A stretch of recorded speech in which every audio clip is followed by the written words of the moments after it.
இயர்ஸாக ஒர்க் பண்ணுவீங்க, salary increase ஆகும், பட் ஸ்டில் ரிச் ஆக மாட்டீங்க. ஏன்னு தெரியுமா? உங்கள் இன்கம் ப்ராப்ளம்லாம் கிடையாது. ப்ராப்ளம் நீங்கள் ஹேண்டில் பண்ணுற வேலை தான் இருக்குது.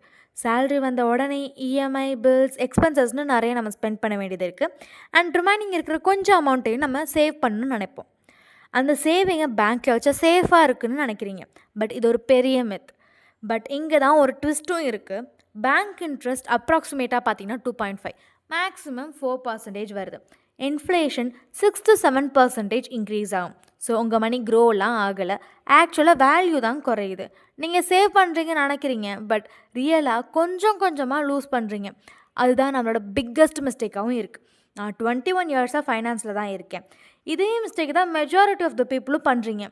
பிளான் இல்லாமல் சேவ் பண்ணுவாங்க, இல்லை அப்படின்னா இன்வெஸ்ட் பண்ண பயப்படுறாங்க. சேவிங் உங்களை சேஃபாக தான் வச்சுக்குது, பட் இன்வெஸ்டிங் தான் உங்களை க்ரோ பண்ண வைக்கும். வித்தவுட் அ பிளான் ரெண்டுமே ஃபெயிலியர் தான், ஒர்க்கும் ஆகாது. சரி, உங்கள் மணியை கரெக்டாக க்ரோ ஆகணுமா? சிம்பிள் பிளானும் வேணுமா? பிளான்னு டிஎம் பண்ணுங்கள், நான் உங்களை கைட் பண்ணுறேன்.